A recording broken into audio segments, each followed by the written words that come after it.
White House freezes military aid to Lebanon, against wishes of Congress, State Department and Pentagon. Here's a summary of the article.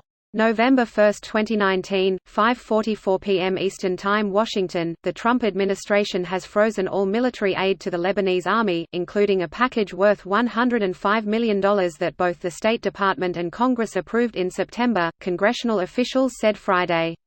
Congressional officials were surprised, since State Department officials notified Congress on September 5 that the United States was moving ahead with a $105 million package of aid to the Lebanese military. Mr. Trump has broadly criticized how the United States distributes foreign aid, and some conservative Middle East policy analysts have argued that aid to the Lebanese military could end up helping Hezbollah. Analysts said Friday that the United States was acting against its own goals by withdrawing the aid, especially at a time when Lebanese protesters are also questioning why the United States has stood by Lebanon's government, which they oppose.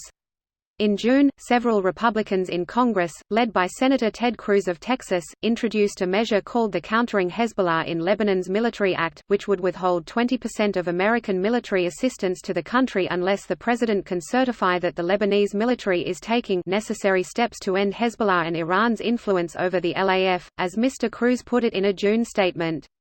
As recently as August, she congratulated the Lebanese army while viewing a military exercise, saying, "We are firm believers in this army and I hope every Lebanese believes in this army." As well, like the Lebanese government and the Lebanese themselves, the army appears to treat Hezbollah, which has representation in parliament and in ministries, as a fact of life.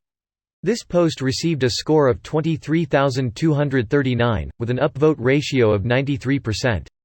Here are the top comments in response to this article. I genuinely think they're trying to normalize freezing aid, to take the heat off of Ukraine. It's either that, or it's to help Russia step in like heroes again, and take a foothold there, too. He's giving Russia the Middle East because Putin wants to control the oil. Because his presidency isn't going to last another term if not a single, and it's now evident. Time for Putin to cash out while he can. Fuck traitor Trump. I don't think Putin gets cold feet. Anything he does now is just bonus territory for his original plan, destabilizing the status quo. I miss the days where I considered the idiots a nuisance rather than a potential existential crisis. If I'd read my history more carefully, I wouldn't be surprised at the results of the majority being able to buy, sell victimhood and xenophobia. It seems that every time there's some demographic shift for whatever reason throughout history, the scared majority loses their mind and becomes susceptible to populist bullshit. We're rolling those dice right now. Will we land on interesting times followed by social growth, or will we land on a fucking Holocaust? Greater than thanks Obama. Who knew just being black and becoming president would destroy race relations and lead to this clusterfuck of an administration? It's not like the guy changed anything or did anything drastic in the form of change for American lives. He kept to the norm. Damn racists. By the way, not calling you a racist or anything. Just adding on to your points. Well, he tried to make sure poor people had affordable health care. That was pretty big. He also wore a tan suit, and asked for Dijon mustard. So, practically Satan incarnate. Don't talk about healthcare reform like it's just for the poor, even in jest. Healthcare reform was intent on making it so people in middle class don't become poor because some illness bankrupted them. It's for the good of everyone except the vultures who profit off of American misfortune.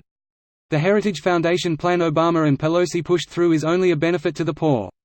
It actually doesn't help the middle class very much due to the terrible compromises Obama did for conservatives. I live in MA where Romney Care is in full effect, and while it is amazing if you're poor, as soon as I started getting promoted and raises at work, my health insurance skyrocketed at a pace faster than my extra income. Don't get me started on the effect of my wife trying to work. Withholding aid for Ukraine wasn't about quid pro quo, it happens all the time. In fact, we're, withholding aid from, digs through papers Lebanon. See, a perfect withholding, nothing illegal here, White House, probably. This video was automatically created by Reddit to speech.